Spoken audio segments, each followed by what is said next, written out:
Buongiorno and welcome to Faces of Italy. It's great to have you here. Today we are going to walk through a chickpea, walnut, and feta salad, followed up by a bacon carbonara, and we'll finish off the segment with a grilled fruit kebab. Stay tuned. We'll be right back.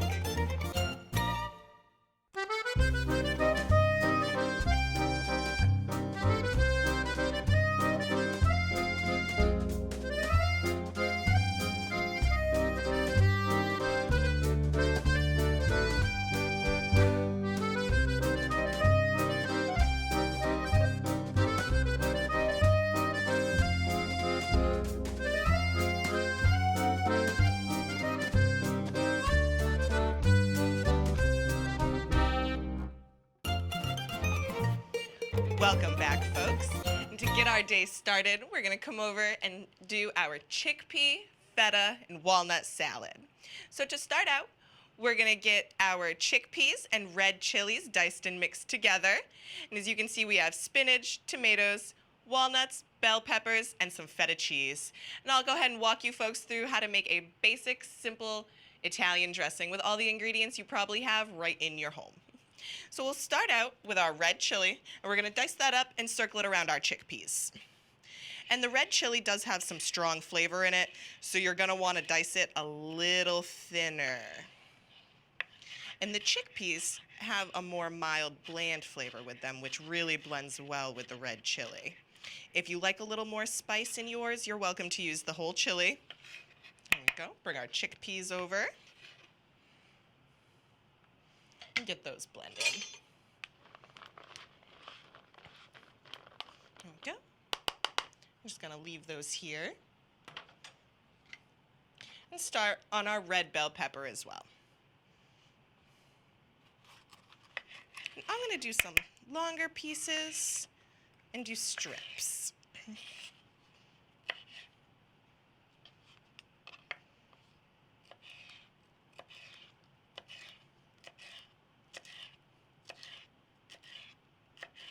Go.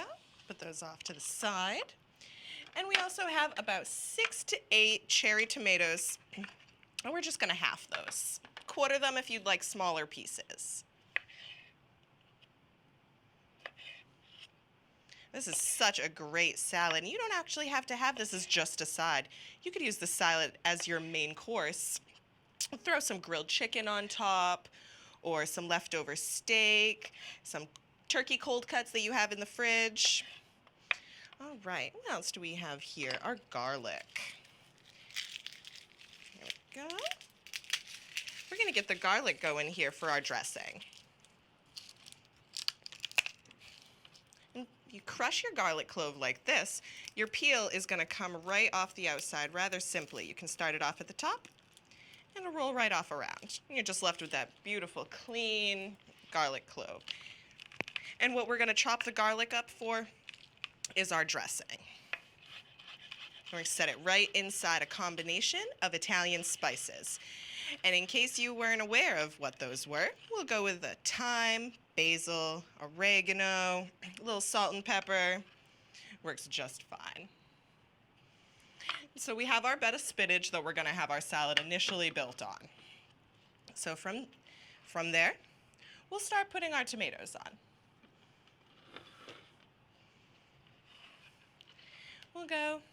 We'll circle our peppers around in any particular order.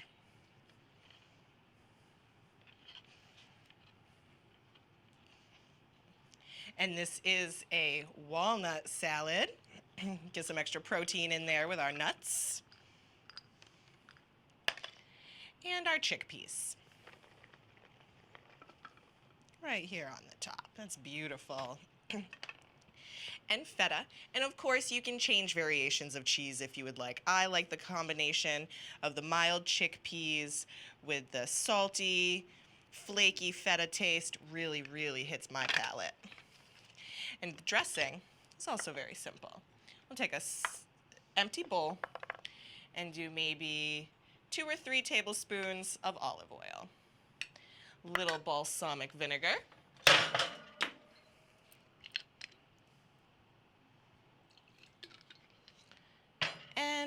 our spices and garlic. I'm just going to mix that around and cover all of it. A little more oil if you don't have the dressing consistency that you want. We can drizzle that right over the top. E bella. And of course, what salad isn't perfect without a little bit of crusty bread? We'll finish it off.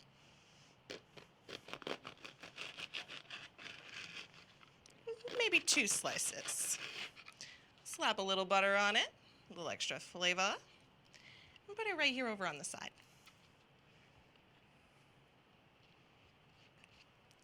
Now, like I said, folks, this salad is wonderful to accompany a dish, or you can throw some grilled chicken on the top and have it as your main meal.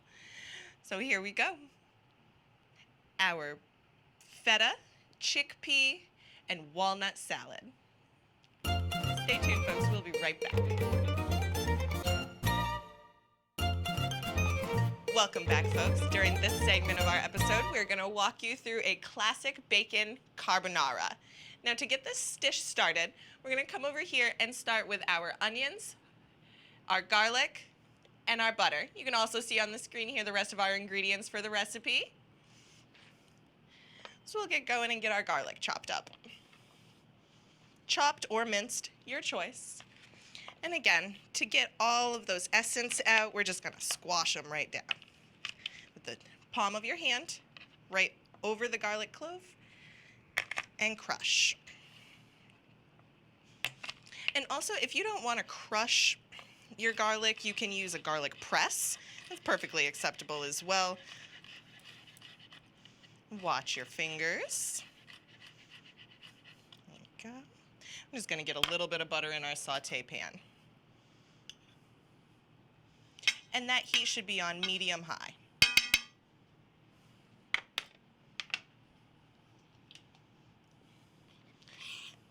And that's going. We're also going to do our green onions, and those are going to go in together. I like my green onions diced a little bit thinner than my garlic. The flavor's a little pungent. There you go. And now that our butter's started melting, we're going to go ahead and throw those right in. That was a big one. Here we go.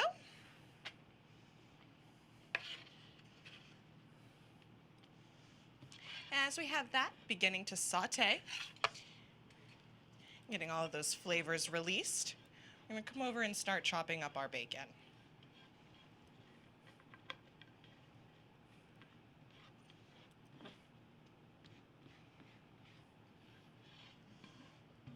Right. It's wonderful. And you can use white onion as well, or a red onion if you don't have green, right accessible. Shallots are also something that can go in this dish and complement the garlic. We'll go ahead and get our bacon out. Right here I have maybe 12 slices, half a pound of bacon. I'm just going to chop it up into some pieces. And we're going to put it into the pan, start rendering that fat to add to our sauce. Excuse me.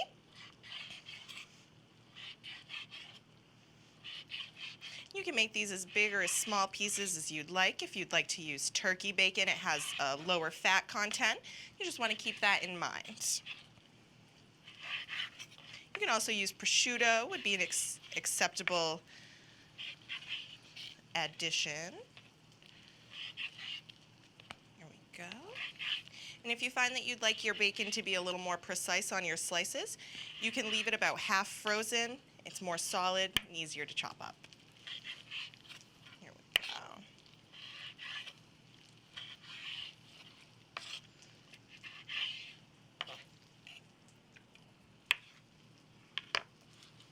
I'm just going to put that right in our pan with our garlic and our shallots.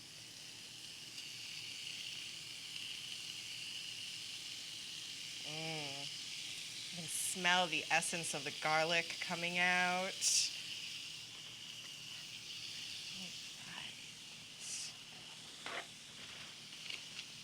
Get my spatula here and start working it.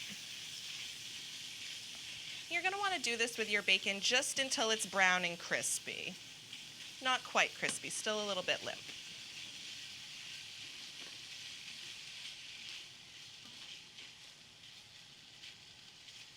All right.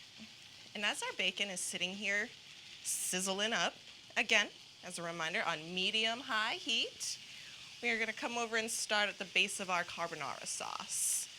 And the basis of the carbonara would be eggs, cheese, heavy cream, and some salt and pepper, excuse me. So in a small mixing bowl, you're going to take 4 eggs and crack them. Oh no, rogue egg. I saw it coming.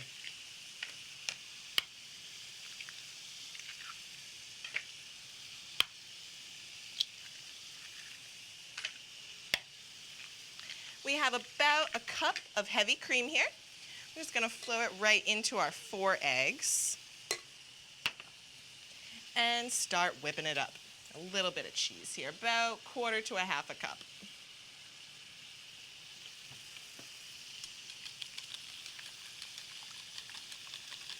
And whiskey, whiskey, whiskey.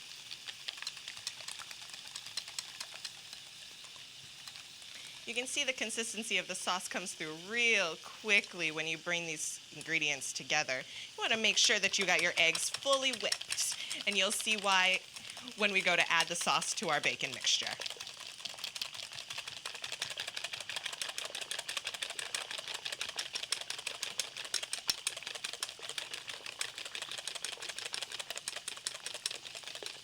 I'm just going to add a little bit of salt and pepper into this.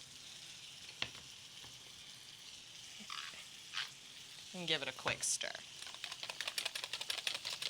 All right, folks, when we get back, I will show you how to add our egg mixture into our bacon, garlic, and scallions. We'll be right back. Stay tuned.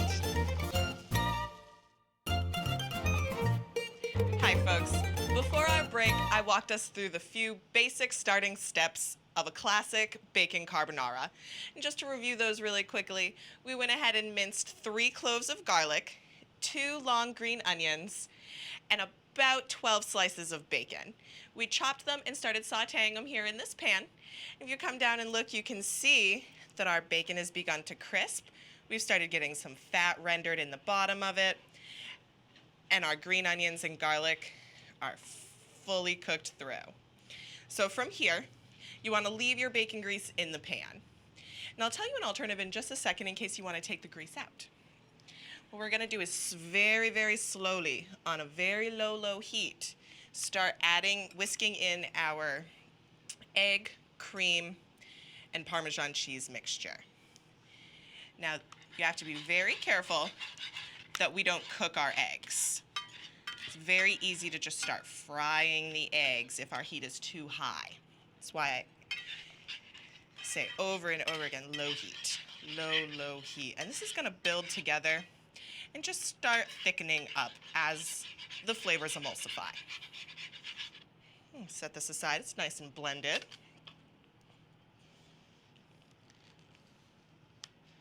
You can see how the bacon fat really helps to not render. Bacon fat really helps to keep it from sticking. And continue to stir. If not, again, you're going to get more of an omelet texture. That's not what you want. You want a sauce. I'm going to bring my whisk back in just for a little extra help here. That's coming together beautifully. Now, like I said before, folks, if you wanted to drain off your bacon grease, or if you used turkey bacon instead, which has extremely lower fat content, why don't you save about 1/2 cup of water from the spaghetti that you boiled earlier? And as you incorporate that into the sauce, that is going to help your sauce stick together, whereas your fat is doing that for us now. It's thickening nicely. Our eggs aren't overcooking. I'm just going to leave that here for a couple more minutes.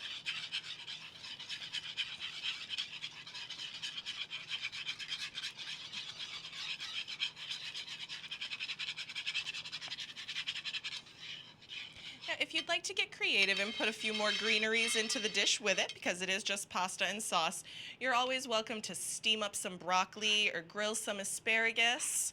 It's great with some baked carrots.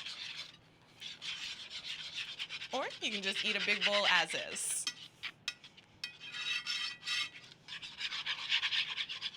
All right, so we're gonna leave this here and start preparing our dish with our pasta.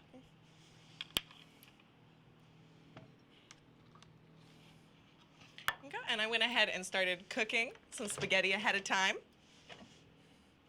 and have it ready. And you can do that as well, folks. You're welcome to cook your pasta at any time. Toss it in a little bit of olive oil if you'd like. If you're saucing it, go ahead and leave the olive oil off of it, and it'll help so your sauce will stick to your pasta. I'm gonna take that and put it right into our plate. This is also great with a spinach and tomato salad. Just some oil and vinegar in it.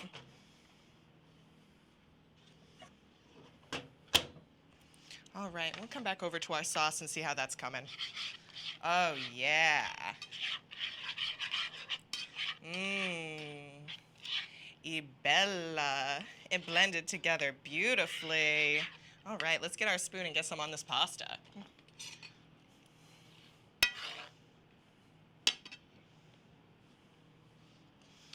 We're gonna really load it on here.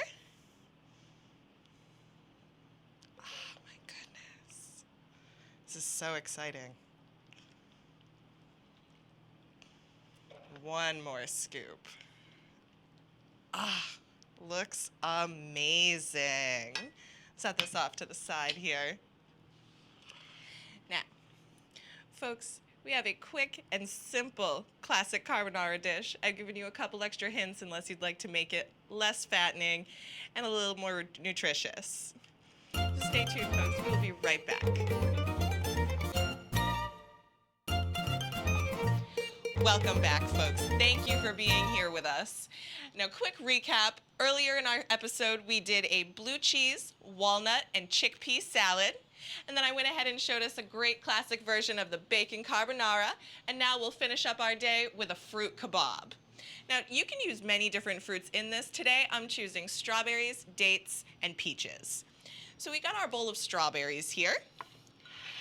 We're just going to take off the tops and half them. Put them off over here to the side.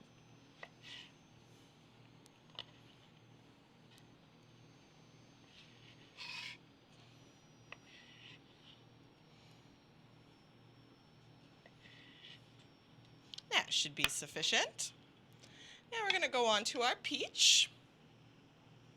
This is a wonderful peach. It's nice and ripe, and you can feel that our peach is ripe by it just barely being soft. You can put your finger in it. And when we go to cut it will be the real ripe test. Just around in a circle, and then twist it like you were trying to separate an Oreo. You see that pit comes out right on one side. You go to the inside of your pit, get your nail underneath the corner, and it'll pop right out for you. Isn't that great? We're just going to slice them up in thick wedges.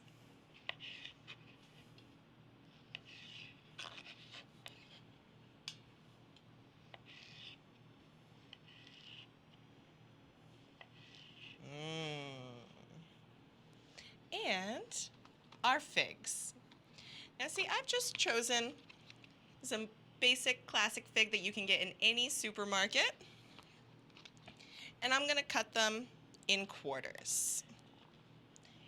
It's a sweeter, more gooey flavor and texture. It really goes along with the strawberries and the peaches nicely. Colors complement quite well as well. We're just gonna do 3 for our purposes here.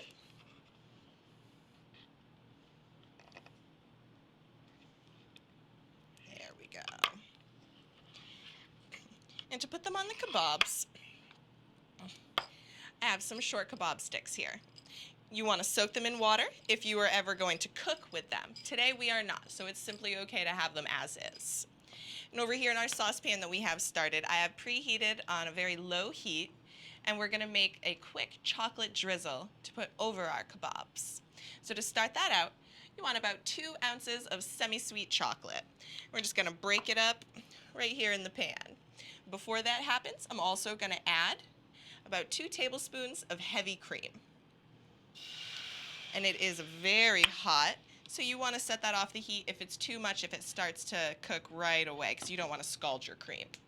I'm just going to break up the chocolate in there. It'll make it easier and quicker to melt.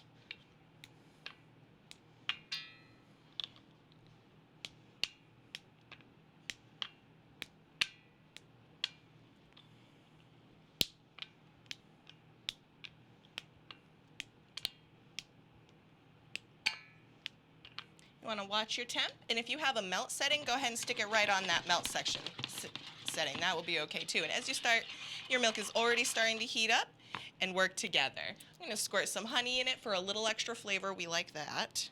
Shh. Sound effects help. And I'm going to get my whisk out here and start whisking that together. And you can see how quickly it all forms together. You want your heat to be nice and low. Just another reminder, I'm going to keep telling you so you don't burn your chocolate.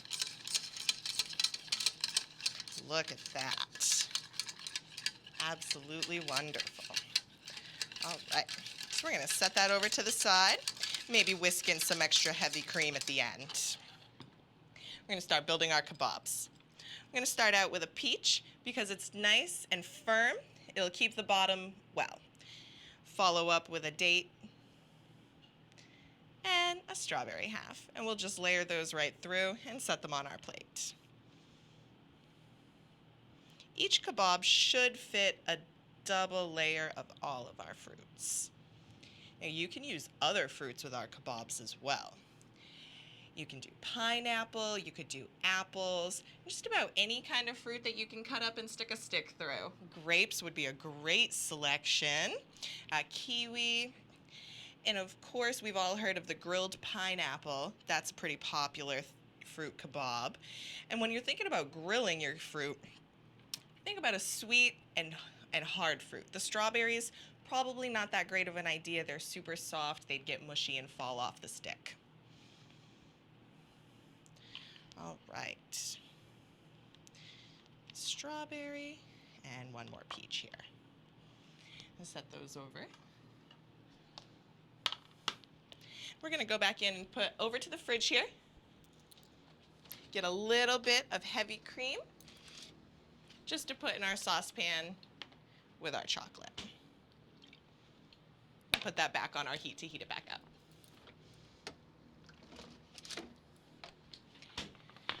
And we just re-whisk this together and create a sauce. Then it's coming together real nicely.